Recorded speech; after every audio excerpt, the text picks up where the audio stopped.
in your home, the home of الامام الصادق. One of the most outstanding group of Sudanese politicians, elites, and of course we are very much honored by the Corps Diplomatique, and it's my personal very big privilege, the presence of Jiddi Sayyid Ahmed al-Mahdi in this group. We are all here to pay our respects in your home, the home of الامام الصادق. One of the most outstanding group of Sudanese politicians, elites, and of course we are very much honored by the Corps Diplomatique, and it's my personal very big privilege, the presence of Jiddi Sayyid Ahmed al-Mahdi in this group. We are all here to pay our respects to our beloved Ambassador Rosalind. So without much to take your time, I'd like to present my father, الامام الصادق المهدي. إذا كم شللوه شوي. بسم الله الرحمن الرحيم. أخواني وأخواتي أبنائي وبناتي، السلام عليكم ورحمة الله. I start, dear friends, by thanking you very much for responding to this invitation in this very short notice. So thank you. And it is a sad occasion when we have to say goodbye to dear people. However, I would like to take this opportunity to express our feelings to Dame Rosalind for her sojourn here in Sudan and the activity in which she was engaged. It was an unpleasant surprise for me on Thursday to hear of the divorce of Dame Rosalind from her diplomatic spouse, the Sudan. I thought she could not leave without a farewell encounter with her friends in the Sudan, so as to express our appreciation of her 6-year stay as British ambassador and as EU Special Envoy. During that period, she dispatched her duties as a representative of her principles to the government and peoples of the Sudan. In many ways, she reached out to Sudanese society as a family.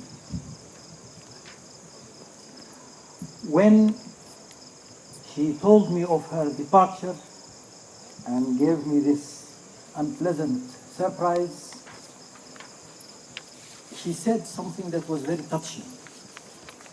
She said, I feel whenever I come here that I come to home. My comment on this was that home is where you find honor and love, as a translation of a well-known poem that says this meaning or communicates this meaning. I answered her in the meaning of a well-known poem, home is not geography. Whenever you find love and respect is home. I'm sure that her Sudanese episode will haunt her mind and heart non-stop. Many of my diplomat friends tell me that when we have been posted to Sudan, we feel uneasy or even angry. But when we come to Sudan and touch base with its people and are posted out of Sudan, we feel again very unhappy with this circumstance.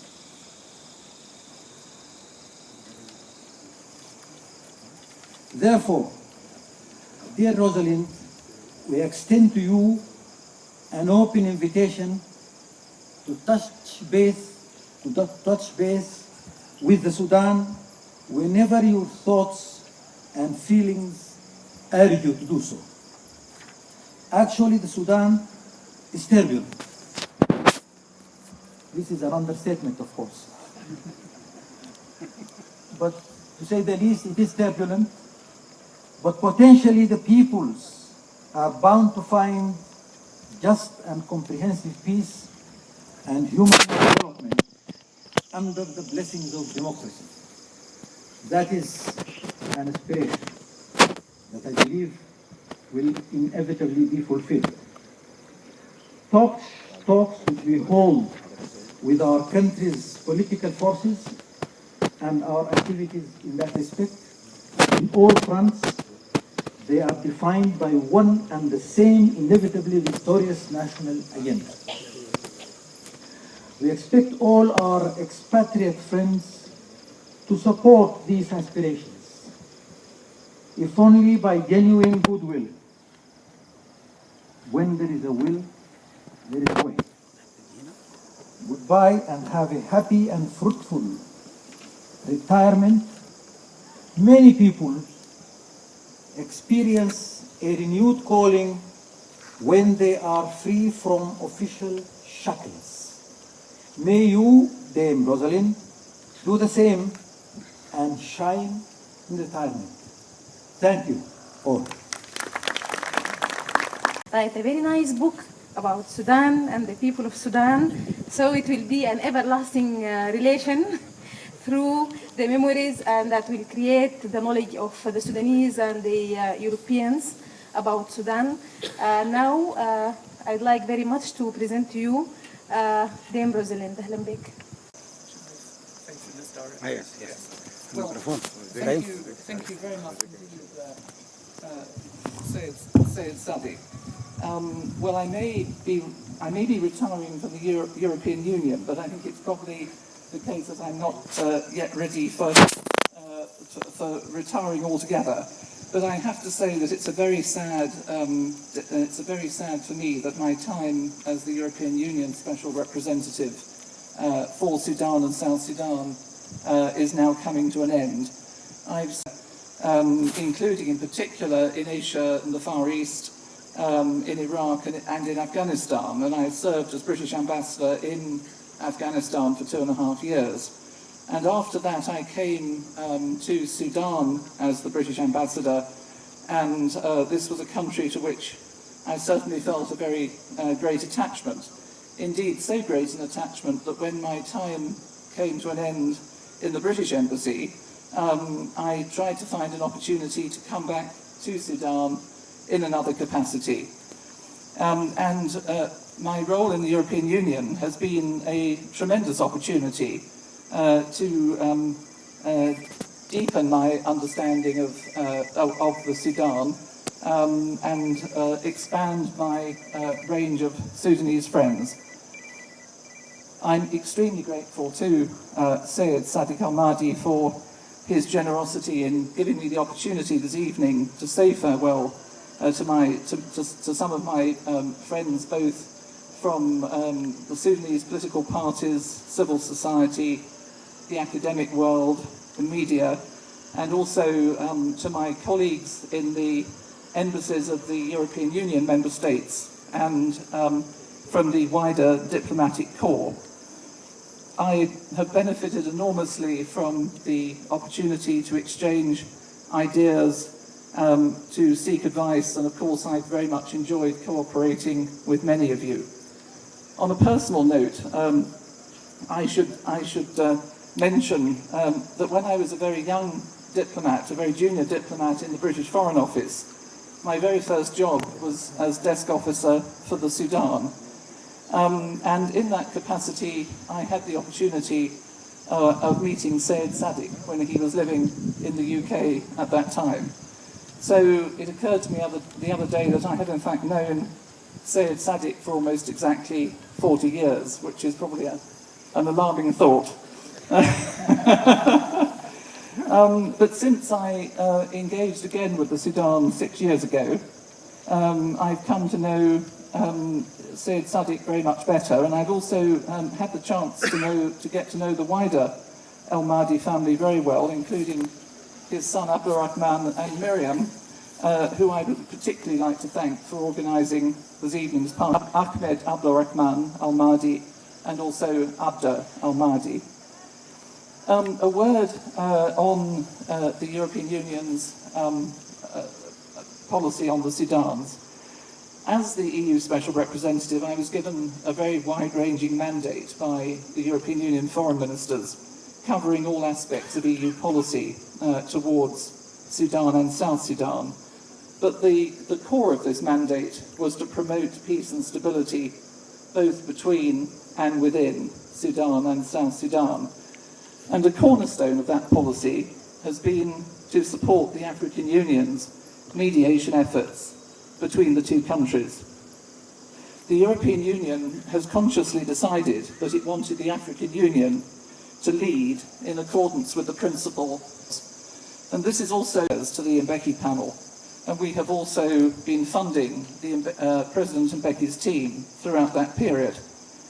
Together with my own team of political advisors, I was present in Addis Ababa as an active observer during most of the negotiations between the two Sudans, and a lot of our time was devoted to crisis management, but there were also some notable successes, and in particular we very much welcomed the signing last September of the Addis agreements, which the European Union greatly welcomed as a major step towards normalising relations between the two countries. We continued to urge both countries to proceed with rapid and full implementation of these agreements, which we believe will benefit the people of both countries, and the European Union stands ready to support the implementation process.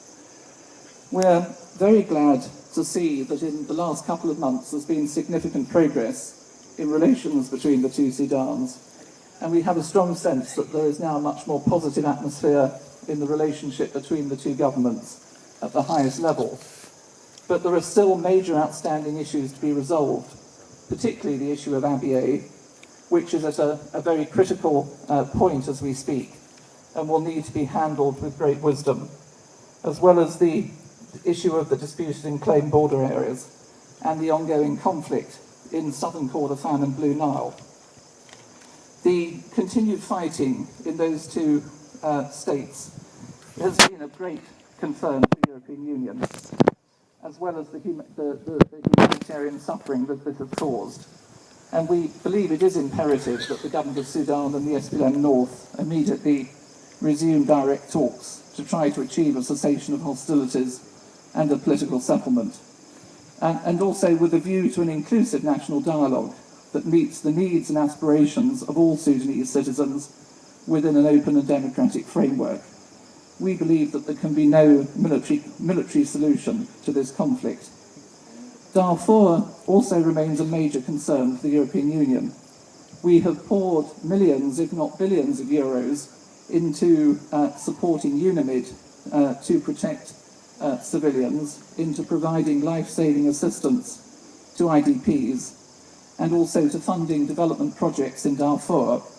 And just the other day, the European Union launched a new water harvesting project in North Darfur. We've also been active in urging the signatories to the Doha document for peace in Darfur to accelerate implementation of that agreement so that the people of Darfur can achieve tangible peace dividends on the ground. But it's clear that full peace cannot be achieved until we have a comprehensive and inclusive political solution, and we need to keep working for this. We have been supporting the UN-AU Joint Chief Mediator, Mohammed Ibn Chambas, in his efforts to try to re-energise the Darfur peace process by reaching out to the non-signatories. I myself was at the Arusha talks and also at 6 of the last meetings of the Implementation Follow-up Commission in Doha. And I can assure you the European Union will continue to give strong support to the Darfur peace process while continuing to engage with the government of Sudan, the government of Qatar and the other key actors. Finally, on the policy side, I wanted to stress that the European Union is committed to promoting democratisation, good governance and human rights. The European Union has supported the promotion by the African Union of a holistic approach to the quest for peace, justice and reconciliation. We want to see an inclusive national dialogue involving the National Congress Party, opposition parties, armed groups and civil society. And in the light of recent events, we believe that it is more urgent than ever to initiate a credible national dialogue in which all Sudanese can participate and make their voices heard in an equal and transparent manner. In order to be credible, there needs to be a conducive environment with respect to all the basic freedoms. And we believe that this is the path to preserve a united Sudan in which all feel able to participate. But we also strongly recognise that the process has to be Sudanese-led and Sudanese-owned. Without that, it would quickly lose its credibility. But if any external advice or support is required or requested, then we believe that the Mbeki panel is probably best placed to provide that.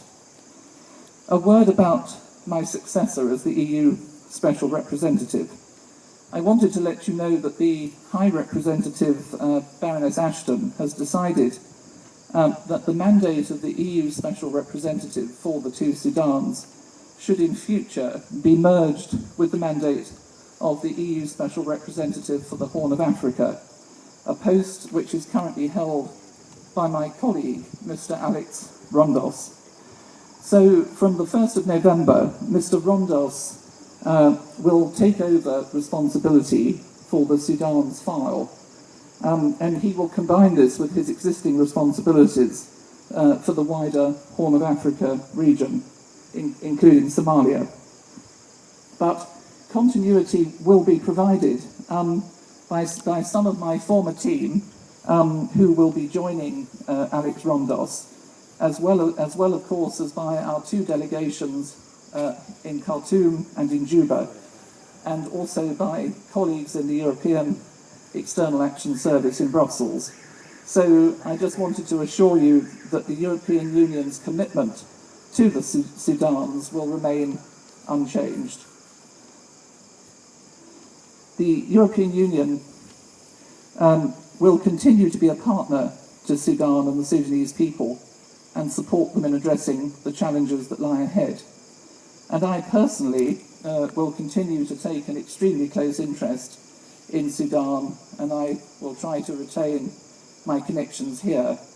So I hope that I can continue to be in touch with all of you in the future. Thank you very much indeed.